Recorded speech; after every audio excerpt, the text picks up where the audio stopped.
Okay, so we continue into the second part, which will start with the protein catabolism. So basically, there are two processes. The first one is proteases, and second one is deamination. Okay, so proteases is basically pretty straightforward. It's just the hydrolysis of bigger protein into the smaller peptides or individual amino acids, and deamination is the removal of the amino groups, which usually occurs by a special kind of enzyme we call as transaminase. Okay, for example, you can see from here this alanine, one type of the 3-carbon amino acid, can be combined together with alpha ketoglutarate, which comes from the TCA cycle, one of the major or important intermediates in the metabolism. And through the action of transaminase, it can switch this amino group into alpha ketoglutarate. Okay? And at the same time removing it from the alanine. As you can see from here, it will form the pyruvate, which is another form of the intermediates in the metabolism. Okay, because it switch this amino group into this backbone, and this alpha ketoglutarate will receive this amino group and form a new kind of amino acid called as glutamate. And as you can see from here, we actually deaminated this alanine by removing the amine group, and also we move this amino group into a new group. Okay, that's why we call the certain familiar phrase that we can find in our life, such as transgender or transnational, okay, because there is a switching from one group to another, the same as these processes in deamination and transamination. So proteases hydrolyze the peptide bonds of proteins into smaller peptides and amino acid, and it can be found in all living organisms and essential for cell growth and differentiation. For example, as you can see from this figure, there are two major types of proteases. The first one is endo-acting peptide bond, which means that it can cut the amino acid in the middle of the protein, while there is a second one we call as exo-acting peptide bond hydrolase, means that it can cut the amino acid from the end of the protein, okay, from the C terminal or from the N terminal. Okay, this is the example or the picture or the figure that show you the action of the protease. So endoprotease, it can cut from the middle of the protein group, while the exoprotease, it will cut from this end, okay, from the N terminal or from the C terminal. So as usual, when we group the proteases, it can be grouped into many kind of groups depending on the perspective or how you're going to group them. For example, it can be by source of the organism, like this one. You can find the chymosin, trypsin, pepsin, or plasmin from the animal source, or you can find bromelain, papain, or physin from the plant source. This one we usually use them to tenderize the meat. Okay? And while chymosin, another name is rennet, which can be used in cheese making. It can be from the bacteria, okay, for example, from the Bacillus subtilis and then Bacillobacteriaceae, or it can be from fungus, for example, Aspergillopepsin. Or you can group them based on their proteolytic mechanism. For example, if it act on the serine amino acid, we can call them as serine proteases, or threonine proteases, or cysteine proteases, depending on what group can they act on. Okay? This one is metalloproteases, means that they need to use metal ion as the cofactor during the proteolytic activity of the enzyme.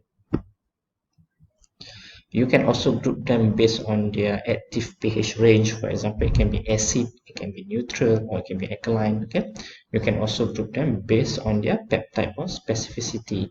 For example, you can call them as endopeptidases if they act at the middle of the protein molecule, or can call them as exopeptidases if they act on the end of the protein molecule, or carboxypeptidases. This is more specific, means that it can add on one particular side of the end of the carbon molecule, or they can add on the A terminal of the carbon molecule, okay, and so on. The specific one, the most specific one can be the amino acid specific proteases. Means that they can cut at particular amino acid inside the protein molecule.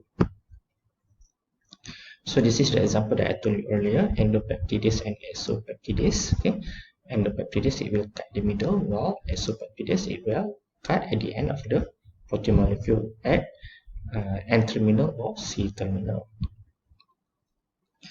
So just now is the breakdown of the protein. Now we will take a look at the synthesis of amino acid.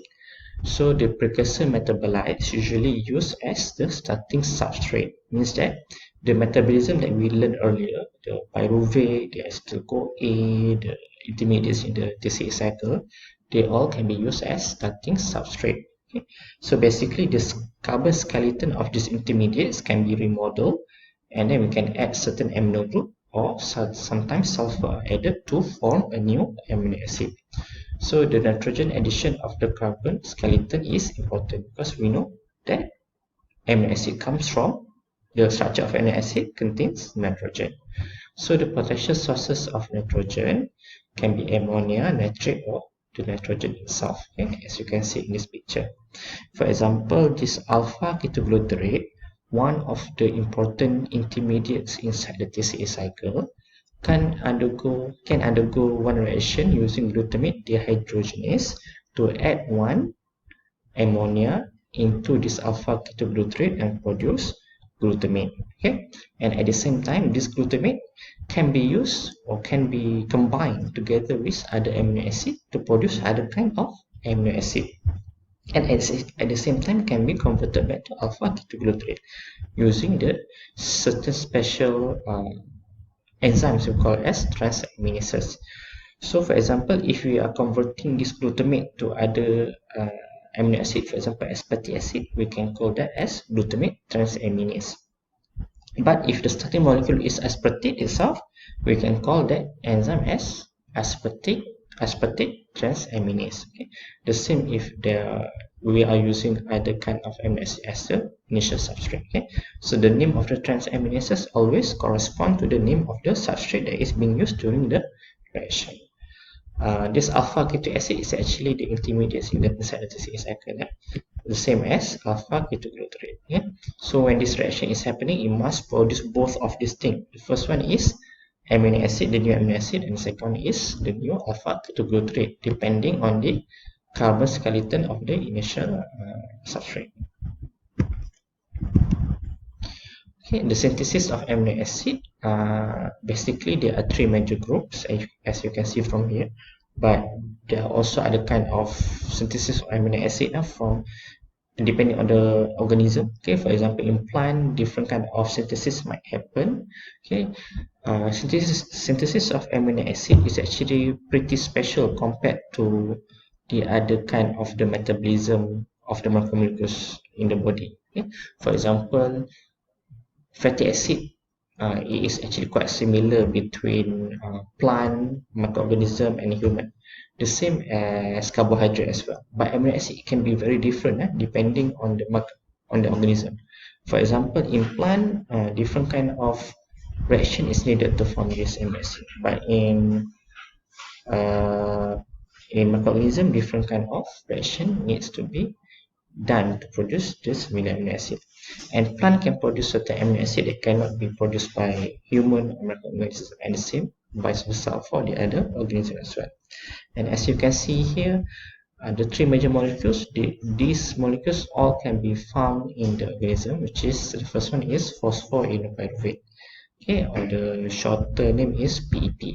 Okay, this one can be found in the glycolysis pathway. Second is oxaloacetate, actually can be found in the TCA cycle. And the last one is alpha ketoglutarate, also can be found in the TCA cycle. And they can produce different kind of amino acid. For example, this one can produce tyrosine, tryptophan, while oxaloacetate is the precursor to methionine, threonine, isoleucine, and so on. Now we are going into the biochemistry of cheese ripening. You can see this one particular cheese. We call this one as Camembert type cheese. It will undergo many kind of biochemical reaction before you can produce the final product. Okay, so basically this cheese is quite special because it uses the growth of certain kind of fungus to produce this special characteristic of the cheese. Okay, the fungus is called as Penicillium camemberti. Okay, I think this name of the fungus is actually derived from the name of the from the name of the cheese itself. Right? So basically, it will grow on the surface and it will break the protein into ammonia that can be diffused into the middle of the cheese. Okay, so the cheese will soften from surface towards the core because the fungus is actually breaking down the protein on top first, because you are growing on the top of the cheese and on the surface of the cheese. Okay? And you can see the change of pH as well, from high pH, okay, alkaline at the surface, into low pH, okay, because they produce more ammonia at the surface of the cheese. So that's why the pH is higher at the surface. Also, you can see lactate metabolism is happening, okay, because they undergo the anaerobic respiration at the surface and it will precipitate towards the middle of the cheese. So the texture of the surface and also the middle of the cheese is different, okay, which you can also observe in different kind of cheeses that you come across. So the rennet coagulated cheese are ripened for a period ranging from 2 weeks to 2 more years depending on variety. During ripening, microbiological and biochemical changes occur that result in the development of flavor and texture characteristic of the variety. Okay, so ripening is one of the most important parameters that determine the outcome of the cheese. The biochemical changes in cheese during ripening may be grouped into: the first one is primary, which involve lipolysis, proteolysis, and metabolism of residual lactose and of lactate and citrate.